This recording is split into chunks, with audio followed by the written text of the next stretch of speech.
things that you have to treat, and food and your sanitation needs to be the black water is something that it shouldn't be treated just like with any regular things that you can get in the market today. There's a lot of important things to treat black water. So that's why we prioritize the treatment of rainwater and gray water, which gray water is from your showers or from taps where you're just washing your hands, not the sink where you have food, and not from toilets where you have feces and pee, things like that. But understanding what is the law and what's the difference and where you can act on it. There are systems where you can treat black water, but they are much more complicated and they require chemicals. And when you're dealing with chemicals, or when you're dealing with a more sophisticated, there are some that use different steps there with, now I missed that word, where you can treat with plants. Yeah. Bioswales. Bioswales, yeah. You can use bioswales. I'm sorry. You can use that treatment for black water too, but you need space for this. You need the correct space and the correct amount of steps and plants. You cannot miss any of these steps so you don't compromise sanitation. So there are eco-friendly ways to treat black water, but you need to understand how much space do I need to actually pull the full system on, and don't jeopardize your quality of water. Yeah. So it's important to understand, right? As Amy said, in every legislation, you need to find, right, what is black water really in your place, because sometimes it's not the, we have some changes depending on the place you are, okay? So we have, as we said before, we have this compliance method, right? We can select this methods for compliance. The first one is going to be the prescriptive, right? So you can just choose the right types of equipment in every equipment. So it's going to be easier, right? You don't need to calculate anything. You just need to make this compliance. And of course, you can do the second method, that is the calculation. So you need to achieve at least 20%, as we said before. And we can use a spreadsheet. The USGBC only, they have a spreadsheet, every certifications they had. They have this personal spreadsheet that you can use. So you can do these calculations with this method, okay? And of course, we can select, right, this labeled products. Of course, WaterSense is going to be great, right? We need to check the manufacturer and the model, right? Not just the manufacturer, but the model, of course. So it doesn't make sense. You need to see this on the WaterSense website. And of course, you can use local standards as well. Maybe you have a local standard that is more restrictive. And one thing that I need to mention that is really important about sustainable design is this. You need to follow the law.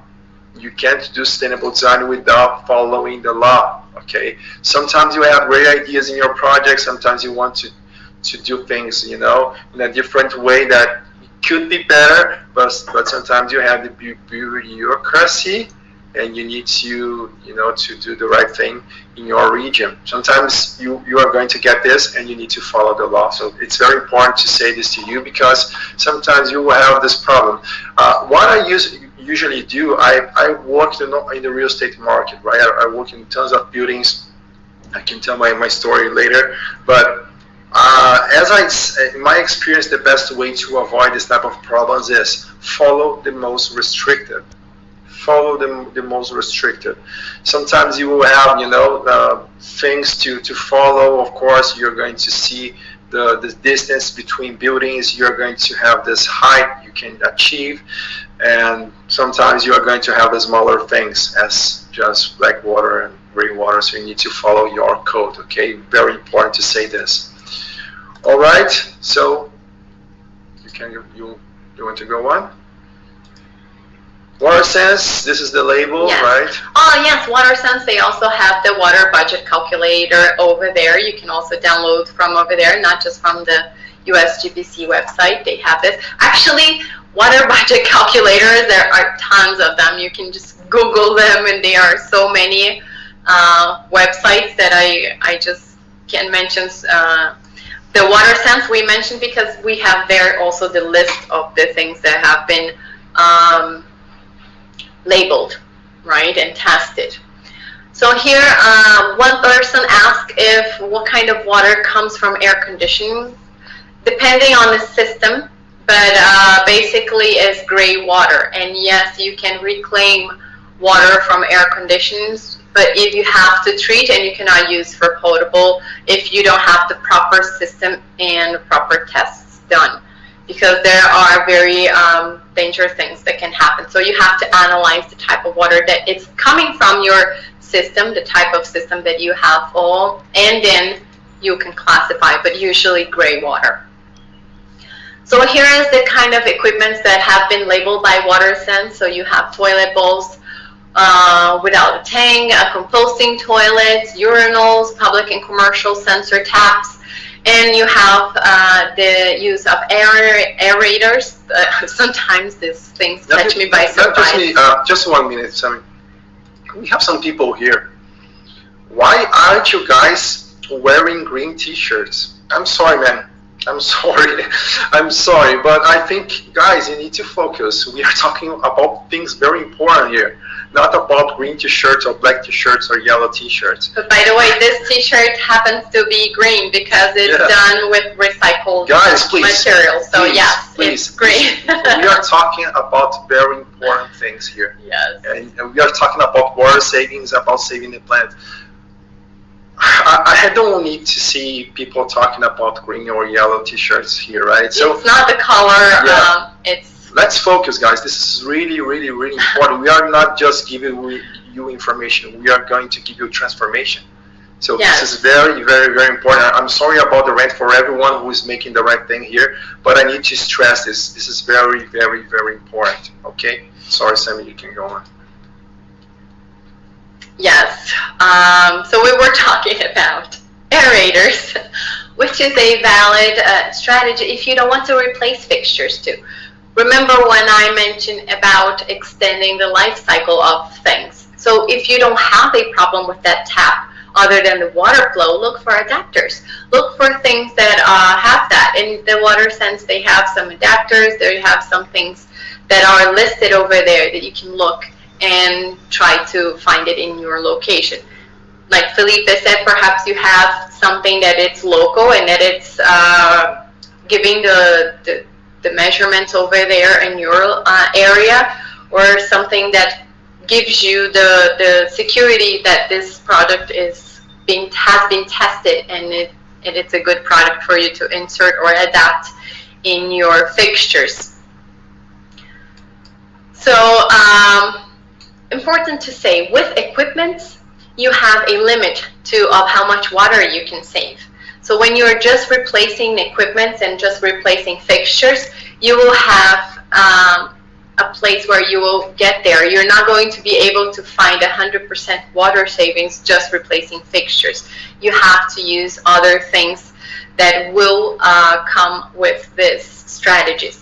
You probably, I think the top that you will reach is 40 or 50% water savings just replacing fixtures, depending on the type of business or the type of project that you're dealing with. Exactly. Let's go on, guys. Okay. So when it comes to certifications, there are some equipments that they are not going to look for. Remember when I mentioned the purpose? And these are sinks in for maintenance use, medical purpose, commercial kitchens, like I mentioned before too, operating rooms, examination rooms, and places where they're dealing with medication. So these are places where there is no restriction, and we need to respect what their purpose is and what kind of water flow they need to operate. So exactly. Okay, guys, so we have the calculation method as well. This is going to be awesome for you to understand.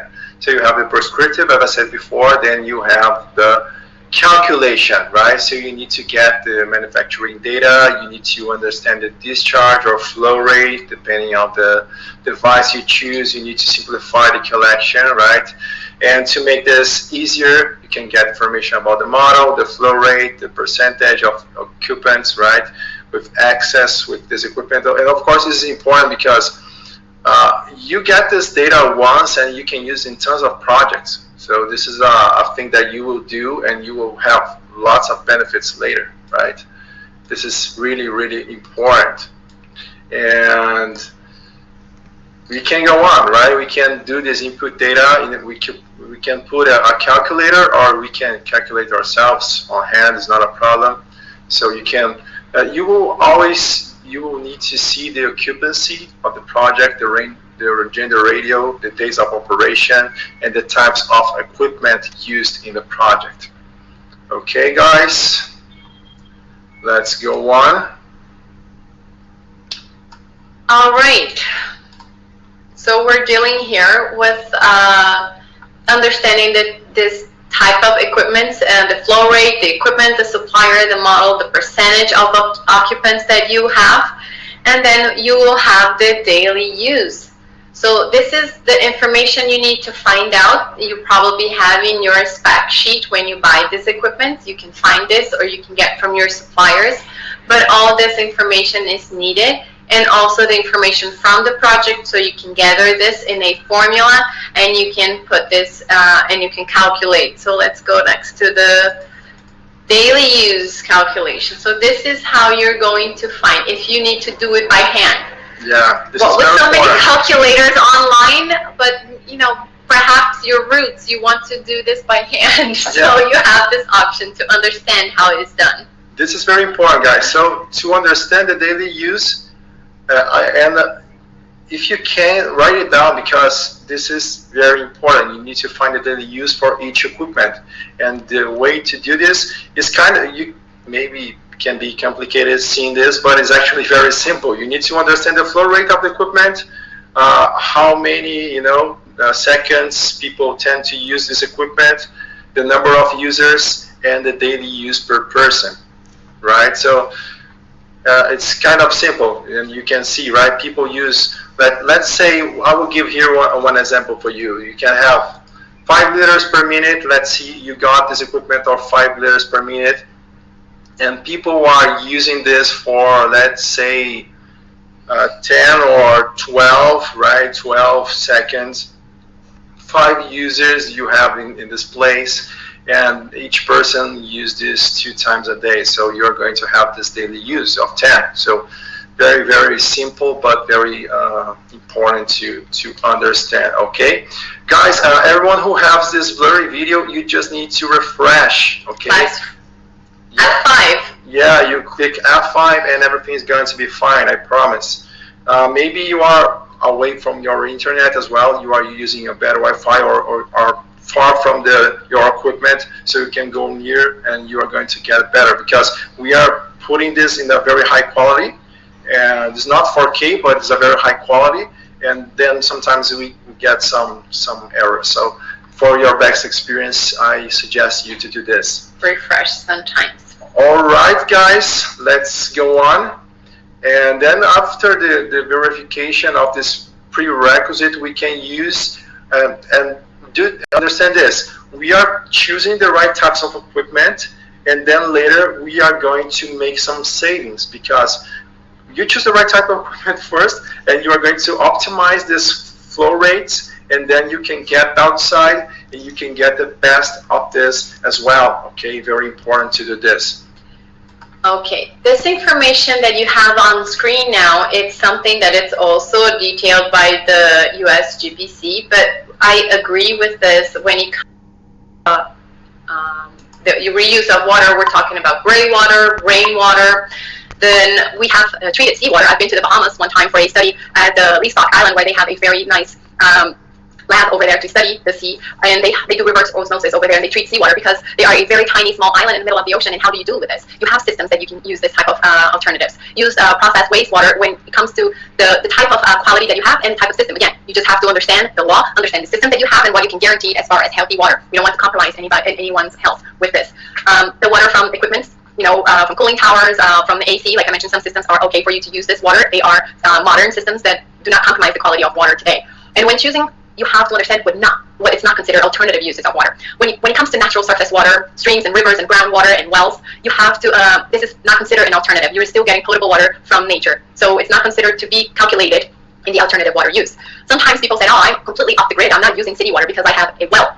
Do you understand the impact of this well? You are not net zero if you're using the water in the well, and you're using a whole lot more that is actually stressing your underwater, the water that it's being fed into a whole system of rivers and lakes and everything. So if you don't understand the impact of your water use on that well, you are not actually using this wisely. You're not being off the grid. You are in the grid. You're just not considering yourself in the grid, but understanding where does the water come from and how much it affects. And this needs a survey from an environmental engineer or somebody that is from the company that deals with the water systems in the city, so you can understand this actual impact in the whole thing. Because perhaps you put there a commercial building and you are using this water from the well, and so many people are using this, and then you are affecting the river that feeds the city down the streets. So understand your full impact when it comes to the environment. Yeah, people want to agree on your t-shirt, Sammy. Yeah, actually we have a very cool thing about the t-shirt. We have 5 things there. This is our process. This is our process to make, this might be put here, yeah, they can see a little. We have 5 things here. Yeah, it's understand about, the first thing is understand, and the t-shirt teaches actually, because the first thing is to understand about your climate, the second thing is to bring healthy for people, environmental, this is the third thing, and healthy, environmental, social, right? You need to increase profit for yourself, and you need to put this in your communication process to make people understand what you are doing. So this is actually a process on this t-shirt. We have our process though, and every of the subjects is actually a little process that we do in our courses. So it's a very cool t-shirt that we do, right? So just to yeah, we like to talk about this. We like to put this. It's very cool, guys. Collective share. So guys, talk to us what you learned about this, and talk to us as well. And do you know how to make a more efficient type of water, to make the savings in your landscape design? Because now we're going to talk a little about this, and it's going to be important. So share your ideas here in the chat. I just want to see what you're just going to tell, and this is very important to understand, because we are going to teach you some things. Maybe we can get some great insights here from you. While you're sharing, while you're sharing your thoughts, I'm going to answer a question that I just read here. Can rainwater be used without any treatment? It depends on what you're using it for. And with a very small sand filter, you could, a very simple sand filter, you could make this water available for cleaning and irrigation on your landscape, perhaps. So anything that does not require direct human contact would be okay. But again, you have to understand that some places on Earth, even the rainwater is not qualified anymore. To test the water, it would be nice to just making sure. Yeah, people are talking a lot of good things here. Rainwater harvesting, we can use sprinklers. Sprinklers is not the best way. We are going to show better, but cool, you talk this. Lots of great things here, right? Rainwater harvesting, low flow irrigation systems, maybe cool. You're right. Yes. So let's proceed, guys. Usually people think that... insane, this chat. Yeah, this chat is insane. Thank you, guys. Cool, guys. It's a pleasure. Let's go on. So we are going to show you the principles of xeriscaping. So it's a very... we're going to go faster here because we have lots of things to cover on natural light. And xeriscaping actually is a landscaping that reduces or eliminates the need of water, because we can, lots of people think, to use lots of turf grass, and, they put lots of grass in front of their houses to make this beautiful garden, but sometimes you're going to use lots of water, so you need to understand this, right? And there are houses that, most consumption of water is on the irrigation systems, not water that people are drinking or taking showers. Florida people. Yeah. I lived in Florida, and one thing that that they have, Florida is very hot. I lived for almost 12 years in Florida, and I still have family there, so I visit constantly. And one thing that happens a lot in Florida is the use of a lot of irrigation. And the thing is, sometimes, again, maintenance, sometimes the irrigation system, it's not really directed to the landscape. Sometimes they have like this angle of landscape, but the irrigation systems goes 360. So a lot of the times they're also irrigating the pavement, which is a lot of wastewater. And this is something that it needs to be clear for maintenance to understand how to properly install what the need, what is the adaptive plant for that climate, what kind of what is the type of plants that you need there? Do you need turf everywhere, or do you need a patch of turf and then you can deal with different plants in other areas? And how you can reduce that amount, just not just with alternative water, but also the amount of water. Yeah. So we have here a little picture just to mention. Of course, this is not your climate. I think this is 99.5% not your climate, because we have lots of countries here. But we can see, right, this beautiful place, and we can understand this, and of course we have some principles here that we wanted to share, and you can use maybe all of these concepts or some of this in your place. Of course, you need to use native or adapted plants, as once people said here. Cool, this person said. And perhaps you're questioning yourself, this is interior design. Why are we talking about landscape? Because sometimes you have the opportunity to create a winter garden. Perhaps you have the opportunity to extend the indoors to the outdoors when you're creating a gathering area in a residential area, and it becomes part of your scope. So we're going to cover real quick, just because it can be an opportunity. It can be part of your scope.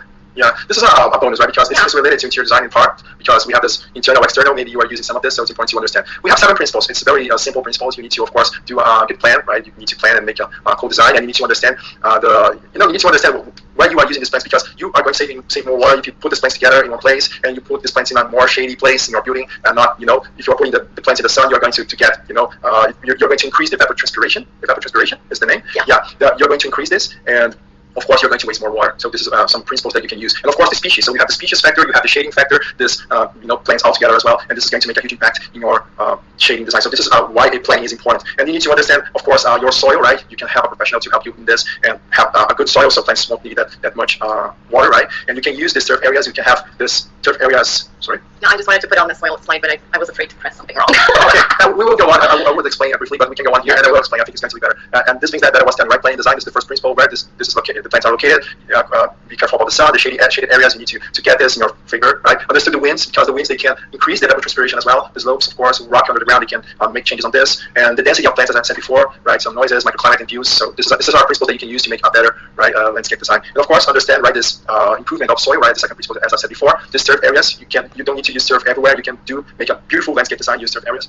So yes, great. We have a lot of landscape designers that join our courses too. So it's they are part of this team that is here commenting on the chat. Yeah. And they want to understand also what is their impact, right? So if you have the opportunity to work with a landscape architect, we have to see also that landscape is a good area for us to reduce our carbon footprint, for us to do positive design, for us to level our commitment with and impact our microclimate. So even in small patches, sometimes you have a small patch of green right below a window, and then you're reducing that heat that is coming indoors, and you're affecting the thermal. So when you understand landscape, you also understand what's happening in the interior. So see how we need to see things holistically. Yeah. It's awesome. So plant selection here in Curitiba, I usually go to, you can go to the city hall. Actually, it's not the city hall, but in the environmental sector of the city hall. So you can go to this environmental sector and you can get the list of species. Most cities have this list, so you can use this list, and you're going to have native or adapted plants. So it's going to be better for your design. Because there are beautiful plants, lots of beautiful plants in this planet, right? And we love to use different things to make our design stand out. But you can do lots of beautiful things with native and adapted plants, and it's going to be better for our environment. All right, native plants, as I've said before, and we have this website here for some locations you can use this. This is a cool tip that we are giving you here. Let me show this. The native, right, plants finder. Can you see this on the screen? Yeah, I think you can.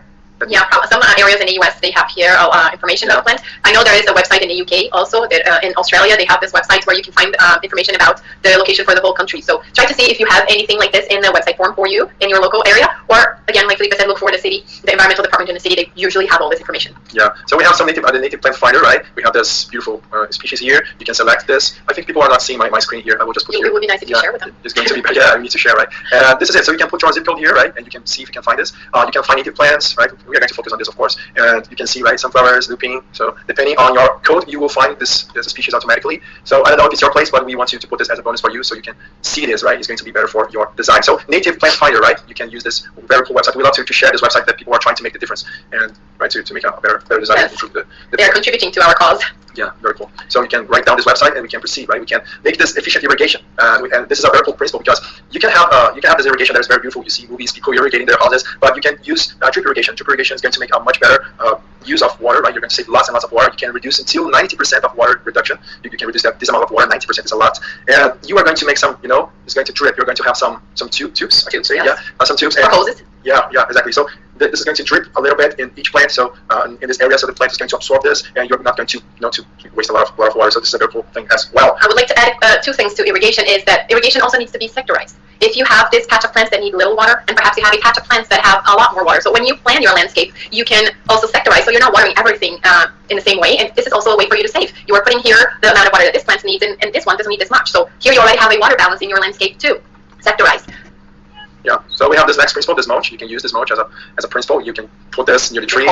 Yes, to retain the water. That's very important too. Yeah, we are going to reduce this evapotranspiration because this mulch is going to be above, right, the water, and the water will try to escape. Yeah. So this is a way to go. And then the second principle, you can talk to this man here. I know, appropriate maintenance. Yeah, you can hire this man, and he can do the maintenance for you. Okay, you can see his. Or my mother-in-law, she's perfect with plants. Or my grandmother as well. My grandmother is 90 years old, and she does the maintenance of the whole.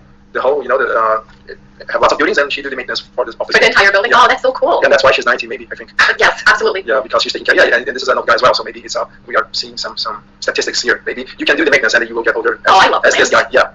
All right, guys. We hear our eyes. Oh my God, we need to record this. So I'm taking actually an inspiration from a video game, a very old video game that I played when I was a kid. It's called Altered Beast, and this person called Rise from Your Grave. I will show you guys maybe when we finish this class. All right, so Green Hero Rise, tell us, guys, what you've learned here with us. Very important. We want to know what was your transformation, what you've learned so far, because we have lots of things to cover.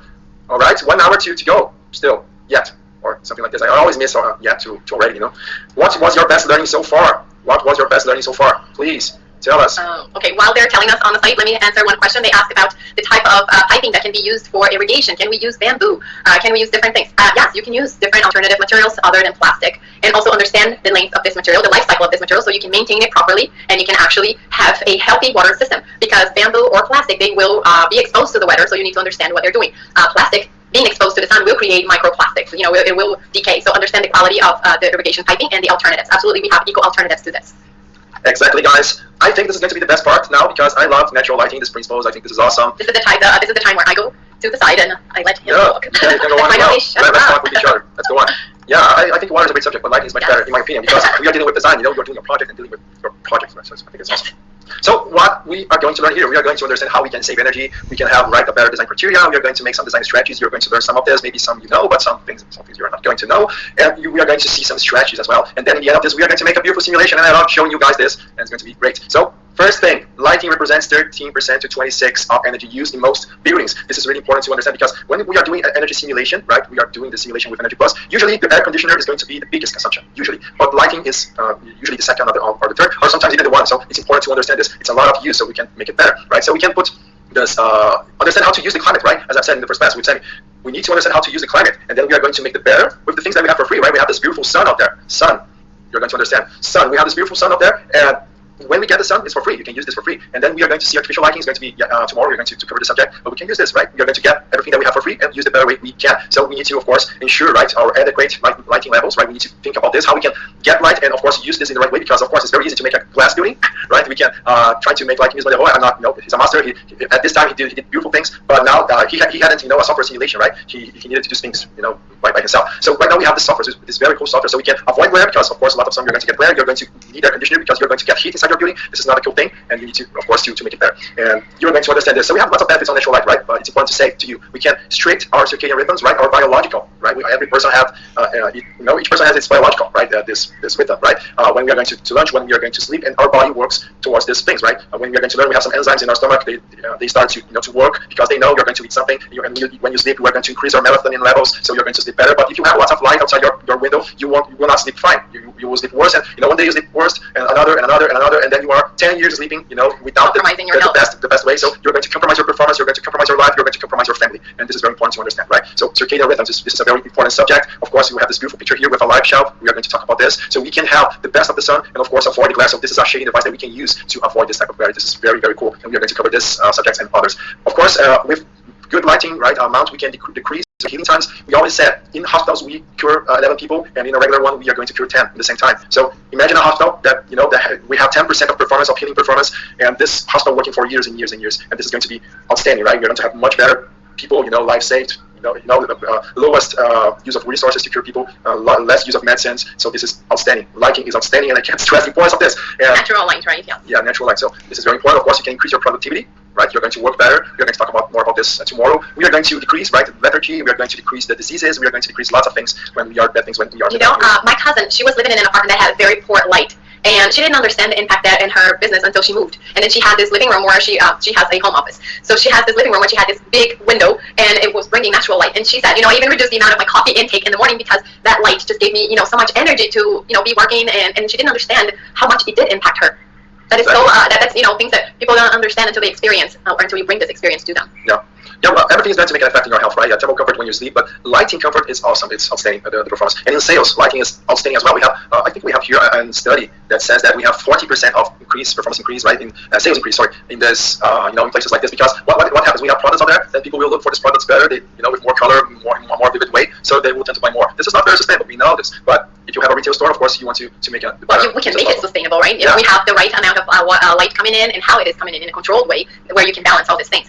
But the thing is, our eyes, they perceive things better in natural light. This is our system responding to the environment. So products become more attractive when they are in a natural light rather than when they are in artificial light. So they have noticed that products that stand in places where natural light gets, they sell faster, even if they were before in a different place. They did like a 6 months report on this, and they were taking notes every month and changing products from places, and that's how they got this. So it's not just one product or a few days of noticing this. This is a study that took time. Yeah, it took a lot of time. California, we have lots of studies like this. California, they are crazy about these things. Actually, it's very cool. So, guys, we are going to decrease energy consumption, of course. We talked about this in the previous class and a little before here. And we have this collective share, right? Tell us, what do you think, right? Do you know the desirable lighting levels in each type of space? Because this is very important, because it's not just to bring random lighting levels. You need to understand how we can bring the right amount of lighting levels in each space type. Very important. So, if you have a store, it's going to be different. If you have a residential, it's going to be different. So, you need to understand this. I want to know if you know the desirable lighting levels. I want to, if you can write in chat, it's going to be great. People are talking 800 lux. I don't know for which space type you are talking. No. We have some yeses here. Yes, some people said natural light is the first thing I look when I do a project. Great. Yeah. So if you don't know, it's not a problem. You're going to learn here. You are in the right place and the right time to learn this, and won't mostly forget people this. don't know.